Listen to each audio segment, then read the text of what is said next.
Hello, it's Randi Rhodes. Here's a clip from our show, and go to randirhodes.com for the whole thing and a podcast. Buy a stinking podcast. Mary had a little man. The fault. We believe that all men are created equal. To the magnificent mosaic that is America. From radio beacon to radio beacon.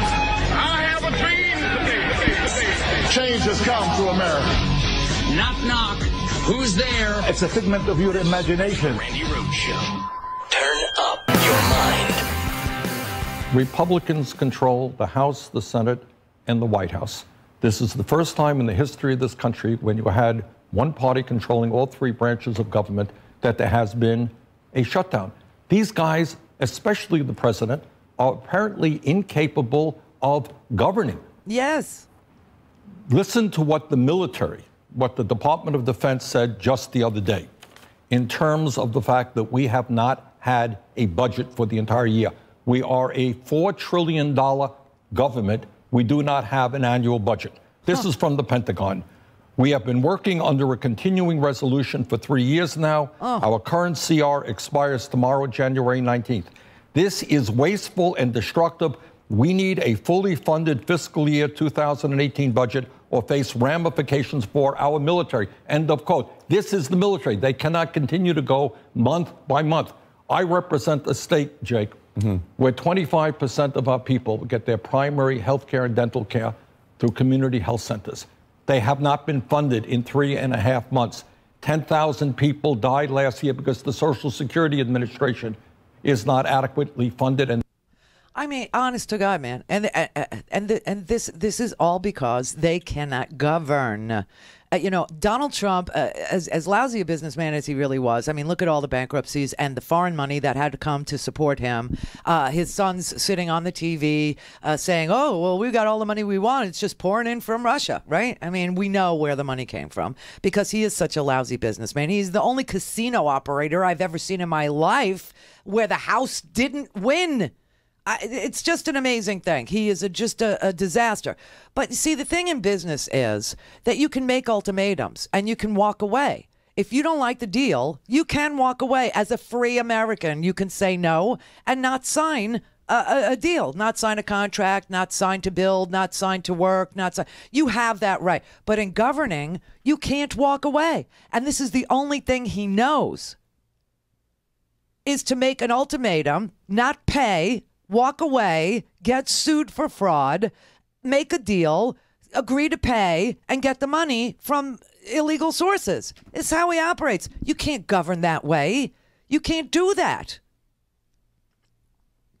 He can't blame Obama anymore. So now, a man who sits in complete control over an entire government is sitting there trying to say, but there's one thing that's wrong. There's one thing I cannot cope and deal with, and that is that I would have to win over 9 Democratic votes in order to pass a budget. That's too much to ask Mr. Art of the Deal, to win over 9 Democrats, who, by the way, were ready to go. They were ready to go on this, and then he changed his mind. Now, after 1 year of complete control by the grand old preverts, the government's budget has worsened. We had $21 trillion in debt. The government spent this is a weird number, $666 billion more than it brought in through revenue last year. And this year we will take in even less because of these deep tax cuts for the wealthy. So we're going to add almost another $2 trillion to the debt under President Trump and the Republicans, the deficit hawks. But Republicans have not held any votes on any budget issues. And yet they're blaming the Democrats. They haven't had any votes, not any, because they don't have any of the 12 appropriations bills that are necessary completed. They haven't even gotten them on the Senate floor. You got the chairman of the committee, Thad Cochran, who's not even there. The House, they keep changing chairman like you change your panties.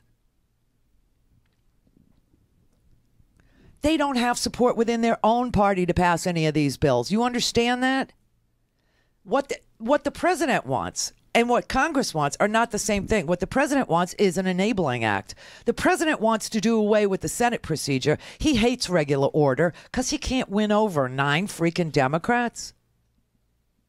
Some of them, coming from states like Claire McCaskill's Missouri, who would vote for almost any Republican idea that came down the pike because she's so scared she won't get reelected in Republican Missouri. Joe Manchin is barely a Democrat from West Virginia. He'll vote with them. So there's 2 right there. Honest to God, he can't win over 9 Democrats with any of his great ideas. What is wrong with him? So he wants to destroy the procedures in the Senate so that everything is a rubber stamp, okay? Everything is a rubber stamp. And I promise you, the first thing that they will do if they got rid of the 60-vote threshold for budgetary issues would be getting rid of Social Security, privatizing at least Social Security, and Medicaid would go away, and Medicare would be hacked into, and say goodbye to food stamps. Paul Ryan has already said that his next priority is doing away with what he calls entitlement spending, but it's earned benefits. Medicare is something you pay into over a lifetime. Social Security is something you pay into over a lifetime. And they want to get rid of it. They want to give it to Wall Street so Wall Street can run it. So that next time Wall Street goes belly up, you lose your Social Security, or at least 40% of it, because it's being gambled. And this president is a lousy gambler, as you know from his casino experience. So I say no.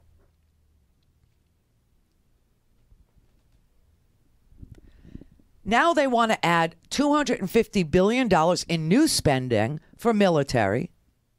And they're looking at another $80 billion in disaster relief. And they just keep adding and adding and adding to the debt. And don't do anything about, these spending bills. They don't do any. Everything is short term. Everything is 2 weeks, 3 weeks. This is ridiculous. The military is trying to tell you we can't operate this way. This is crazy. And the president sends his vice president out to use our Marines as props, really, and to blame the Democrats. I'm telling you, the president wants the Enabling Act. He wants the House and the Senate to be a rubber stamp for him. And everything he believes he can do to enrich himself. See, the problem that we have with this president is very basic and simple. He doesn't care about anybody except himself, and I think everybody understands that, at least around here. And when you have a president who's only looking for opportunities to enrich himself through oligarchy or through killing the press, who does, the most amazing job of oversight on this presidency, when you have that as a president, somebody who has, like Jell-O, Jell-O is better. Jell-O will form. He will not form. He is only interested in himself. And, he's a fraud and he needs to get out from under these investigations. And you give him, a 50-vote threshold, and believe me, they will remove every single check and balance, the little teeny tiny place that we can check or balance any crazy thing that this man wants to do to enrich himself. I mean, there's literally 10 Democrats standing between us and, the ninth circle of hell. And he wants to make their votes not count. I'm sorry, but that's what this whole weekend was about. And the other little sneaky feeling that I had was that when this is crazy to think about this, but the House of Representatives, Dianne Feinstein released the documents, the transcripts of Glenn Simpson's testimony to the Senate Intelligence Committee under pressure from us. We wanted to see the transcripts, and she thought we had a right to do it, so she released them. And you got to see what Glenn Simpson testified to under oath to the Senate. Well, what's interesting about that is, she did it by herself, and it was incredible that she was that brave and that she had a spine and that she did do it. But check this out. The House, which is a majority of Republicans, they have 24 more seats than we do right now. they voted. They voted on whether or not to release the transcripts of their interview in the House Intelligence Committee with the same Glenn Simpson that he gave weeks after the Senate appearance, where he was very, he had time to research some of the things that he knew he was going to be asked about because he had been asked about it in the Senate, and he had answers, very definitive, very straightforward, very disturbing answers. The House voted to release these transcripts or to not release these transcripts, and a majority of Republicans voted to release these transcripts. And therefore, on Thursday, these transcripts were released and they became public. And oh my God, what is in there? What is in there is the most amazing accounting of where Donald Trump got his money. And of course, it's Russia, how he's been mobbed up with the Italian mafia for a very long time. And then in the 90s, when Russia started to become an oligarchy and when money was fleeing out of Russia by the Russian mob, who were the oligarchs, how he made his properties available for purchase to fake buyers, to Russian mobsters, to oligarchs, to everyone close to Putin, all the fraud that went on, and why did he do it? He did it because he needed financing. He was in real estate, and a man without credit in real estate is not a man in real estate. And he couldn't get credit because his companies had defaulted 6 times, and no American bank would do business with him anymore because he was so terrible at doing anything except making money for himself off of bankruptcy and stiffing everybody else, from the workers that built it, to the electricians that wired it, to the drywallers that drywalled it, to the painters that painted it, to the banks who floated it. He stiffed everybody. He walked away a richer man, but not enough. No lines of credit, no way to do real estate. And he realized the Russians had a lot of flight capital. They had a lot of money coming out of Russia that they wanted to hide. And they thought real estate was a great place to hide it. And he started building, these things, or creating these hotels and putting his name on them as a sign. You can come here. You could buy these apartments. We don't check who buys them. We don't care who buys them. Some of the people who bought them never paid. He didn't care about that either. Why? Because to get a loan for real estate, you have to show pre-sales. You have to show that there's interest in this building, that there's a taste for it, that there's an appetite for it, and that a loan will not go belly up in this case, because look at the pre-sales. Look how many people are coming, and they're just the tip of the iceberg. So this is a good pre-sales. So he opened up these buildings, Toronto, Panama, Sunny Isles, Florida. There's nothing but Russians, nothing but Russians. And some of them didn't even complete the purchase. He didn't care because he got a note from Bear Stearns based on the pre-sales, whether they were real or fake or whatever. And that is what Fusion GPS testified to. That is what they found.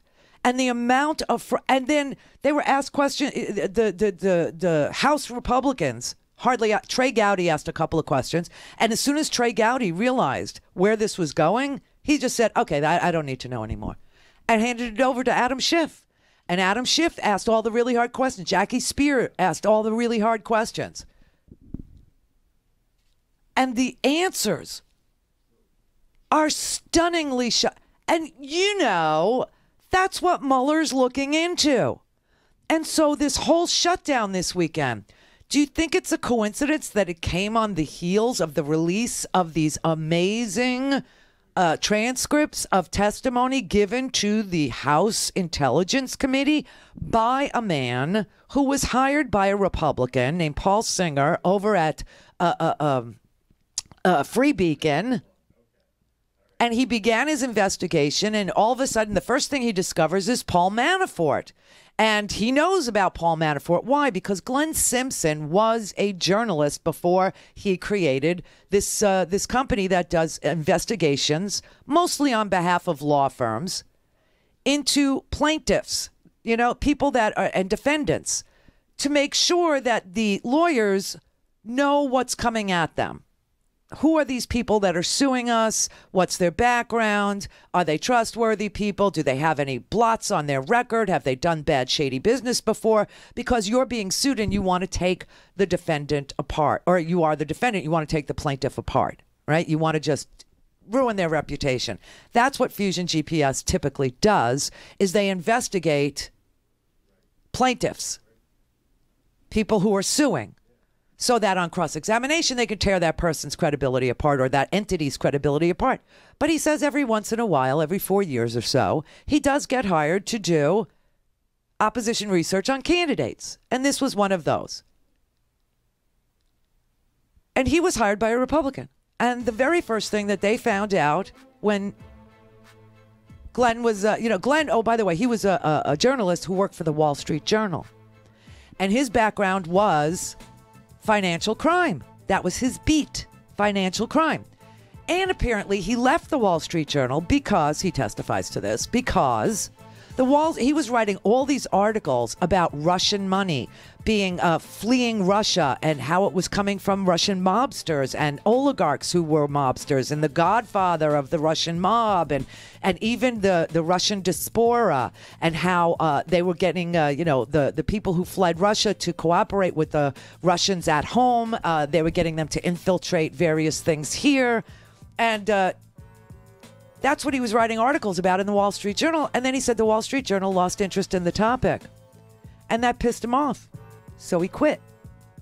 And he started this company, Fusion GPS.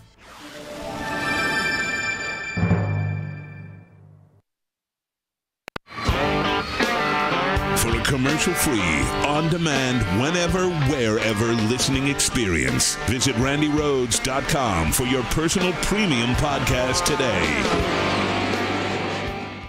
Smoke 'em if you got 'em.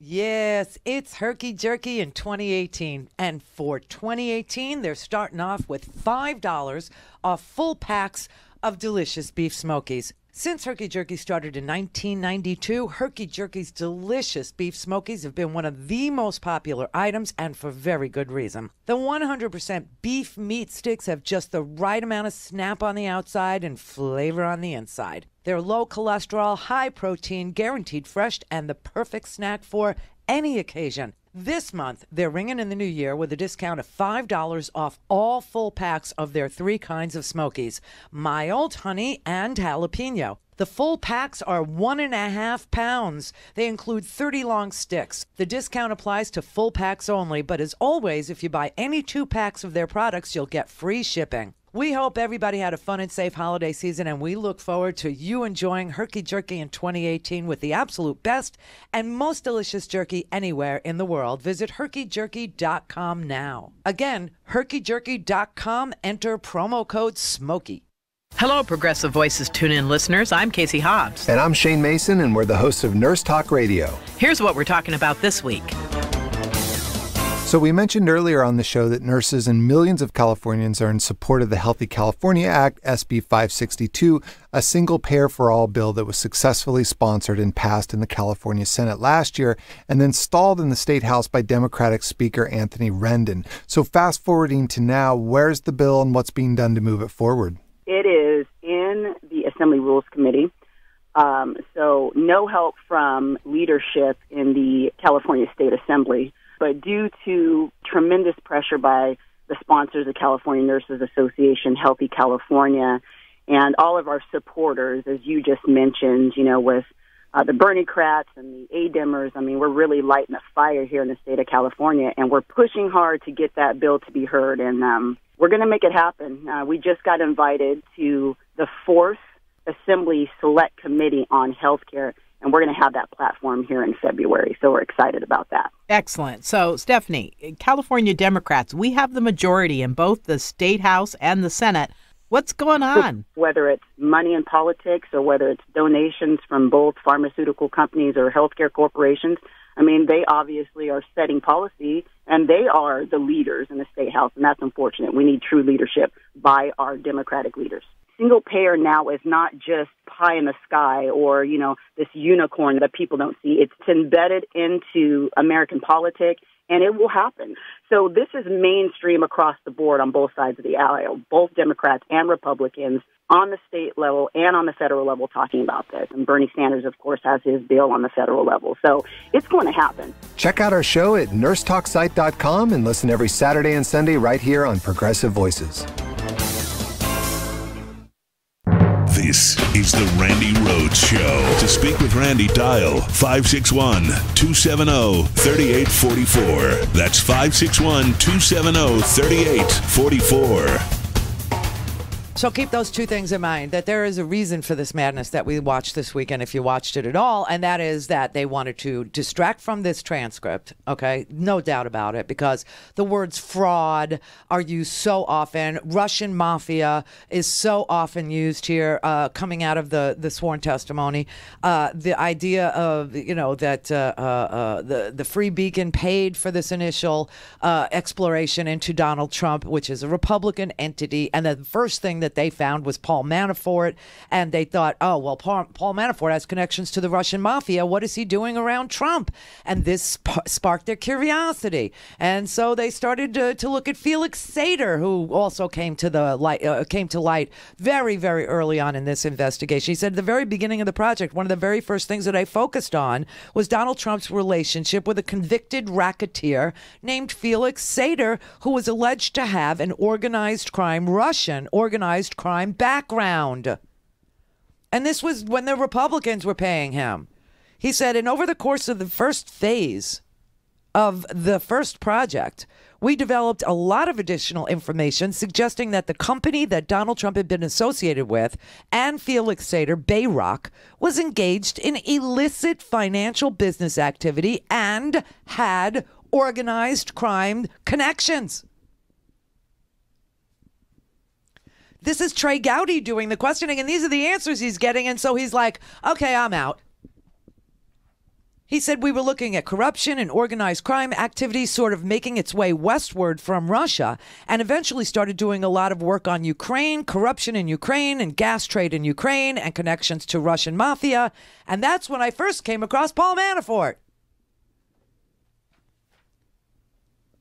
In any event, when I left the Wall Street Journal in 2009, I developed a lot of relationships with the people who had worked on organized crime issues, Russian organized crime issues, and had become known as someone who specialized in that.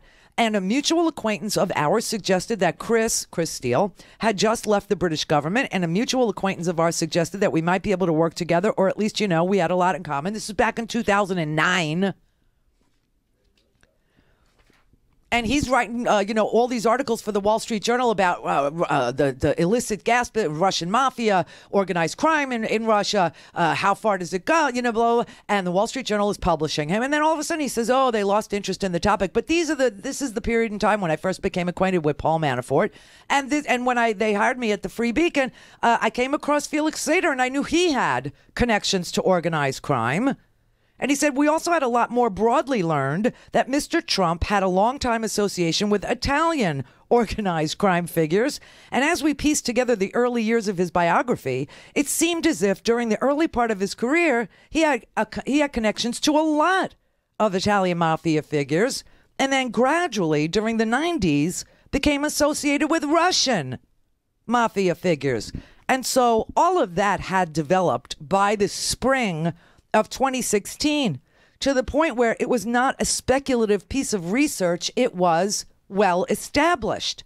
And Mr. Trump had quite memorably attempted to downplay his relationship with Mr. Sater in ways that I found frankly suspicious and not credible, saying he wouldn't recognize him on the street, but there were pictures of them together, and the other people around Bayrock were also from the former Soviet Union and had associations suggestive of possible organized crime ties.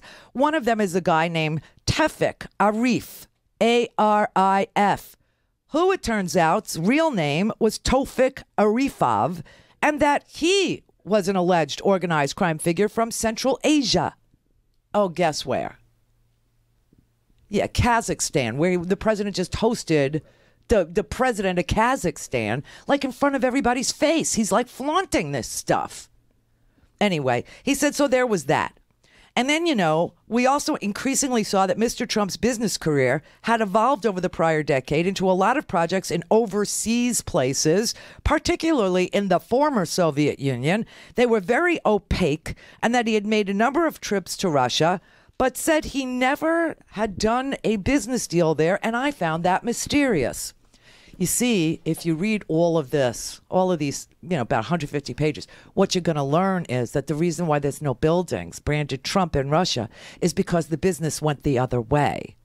The Russians didn't want a Trump building in Russia. They wanted Trump to build buildings all over the world, and they would fly their money out of Russia. What good would it do them to have their money remain in Russia? There was no interest in having a Trump Tower Moscow because their money would remain in Russia. And the goal was to do business with him to get their money out of Russia. You see? And so when Trump says, well, I have no deals in Russia. Now, Russia has deals in the whole, they have deals in Toronto with you. They have deals in Panama with you. They have deals in Florida with you. They have deals in Uzbekistan, Azerbaijan with you. They have deals in the former Soviet Republic of Georgia with you. It's called flight capital, and you laundered it for them.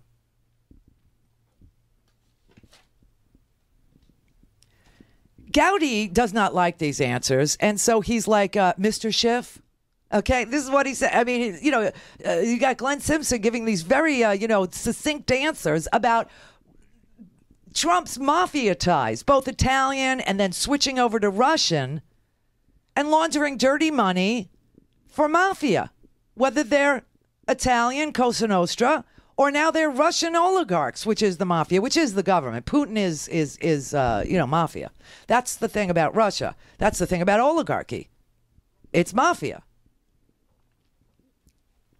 So Trey Gowdy don't like any. So he goes, Mr. Schiff. So Adam Schiff starts questioning him. And Adam Schiff starts saying, listen, how are these reports making it onto Fox News and stuff? I mean, what were you telling them what you were finding? And he said, no, definitely not. He said, how about Breitbart? He said, I'm sorry to say, I just don't recall, how they were getting these stories or anything. And so Schiff says, now you don't have a recollection because there might be other people at the firm who were providing that information. Or it would be you, but you just don't recall. Which is it? And he said, well, it'd be a little bit of both. I mean, those aren't my go-to news sources, so I really don't spend a lot of time. I don't read Breitbart every day, and I certainly don't watch Fox News every day. So, listen, if it ran in the New York Times and it was my work, I would remember it, but not if. And so it's also true that, we have 12 or so people in the company, and depending on the matter, someone else might have handled it. So Schiff says, so this might be a situation where your client, the Free Beacon, might be providing information to various news sources without discussing it with you? And his answer is yes. So here he is providing information about Donald Trump that's, got all this Russian mafia connections, and Felix Sater's got Russian mafia connections, and Paul Manafort's got Russian mafia connections. He's got Ukrainian mafia connections. And his client, the Free Beacon, who are never Trumpers, okay, the Free Beacon, Paul Singer, was totally anti-Trump, but a Republican nonetheless. He's leaking it. He's leaking it to Breitbart. He's leaking it to the press. And this is how the FBI starts to hear about things in the free press. He says, I see. So in that case, it could appear on Fox even though you didn't have a conversation with Fox yourself. And the answer is that's right. And he says, during that time, you were working for Free Beacon. You mentioned the work you did in the first phase. You had discovered business relationships with Felix Sater and Bayrock. By first phase, do you mean while you were doing work for Free Beacon? His answer is, it was one of the first things we found. He said, I originally saw the information in the New York Times, so it wasn't a great investigative discovery. But when I read into it and I found depositions in which he was, more than evasive about the relationship, that's when I got really interested.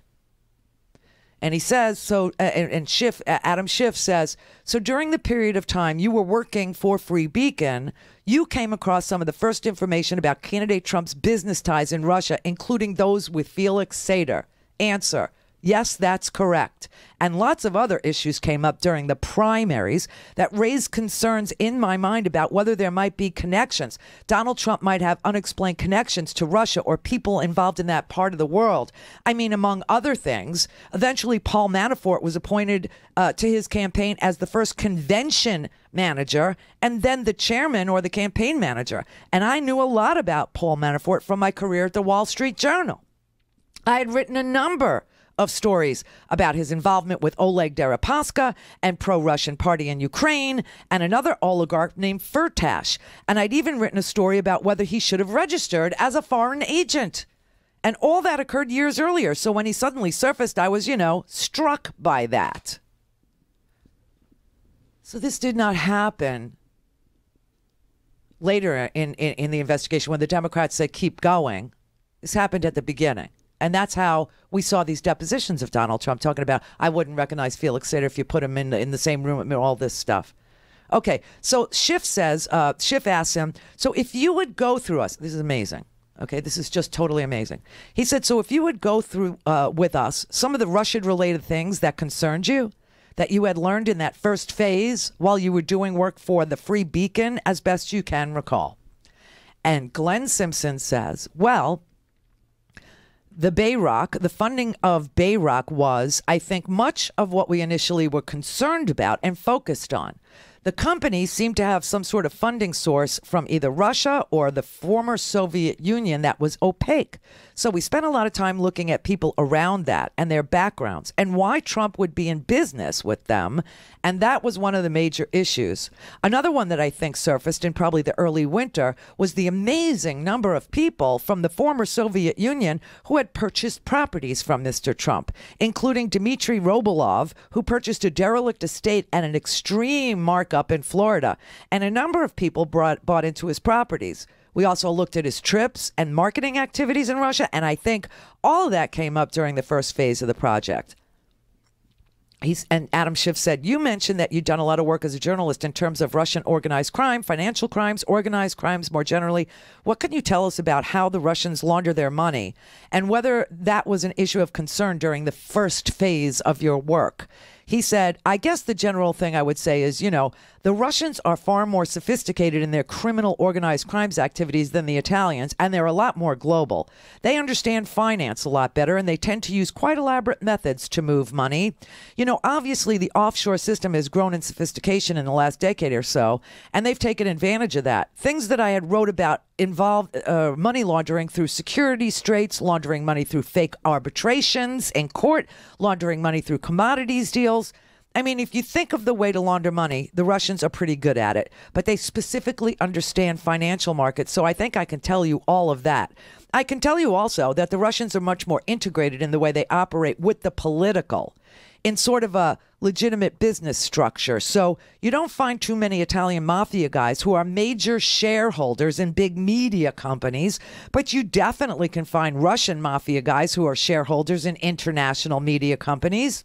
So the only way that, the thing that comes to mind, of course, is the real estate deals. And, it did come to our attention during this first round or the first part of this project that there were a lot of real estate deals where you really couldn't tell who was buying the property.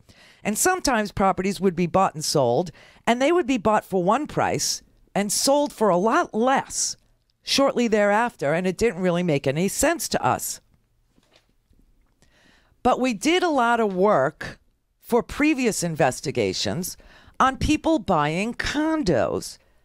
They do it in order to get visas, the EB-5 visa program. So we were very familiar with a pattern of corruption and illicit finance related to the purchasing of condos. And Adam Schiff said, did you find evidence of that with respect to Mr. Trump? And his answer is, evidence is a strong word, but I think a lot of what we found is subsequently there have been similar articles published. I think we saw patterns of buying and selling that we thought were suggestive of money laundering. I think what I was saying to Trey Gowdy, Mr. Gowdy, about sort of, because we're not law enforcement, we don't have compulsory power. We don't have subpoena power. We're not lawyers or prosecutors or even special or secret agents. Generally, what we find is patterns of things. And then if it seems like it's potentially a law enforcement matter, we turn it over to law enforcement. Or, if it's enough to write a story, we give it to a journalist. Now, remember what you already know, okay? Tomorrow we'll go through this even more in depth. I just wanted you to understand why this all happened this weekend, and it was to distract from this, and it's also to allow Trump to pass things with just a mere majority in the Senate and to, use the nuclear option and get rid of the procedures in the Senate that protect us from having a majority in the House, having a majority in the Senate, and one-party rule. That's why the Senate has the rules it has, where you need to have some Democrats join. But it was definitely a distraction from this. And what you already know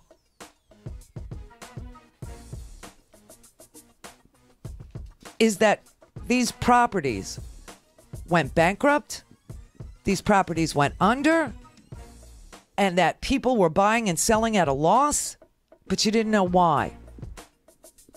You didn't know why. I'm telling you, this president is more Russian than he is American. He is, we joke about the Manchurian Candidate and, the movie with Frank Sinatra and all that. No, he is a Russian operative. He's a Russian agent. He is blackmailable by the Russians, which is also in here. This president is more Russian than he is American. He certainly is not a businessman who's on the up and up. He's not a man who can release his taxes. He's not a man who can, but he did do business in the UK, and they have financial disclosure. Bye, Stinking Podcast.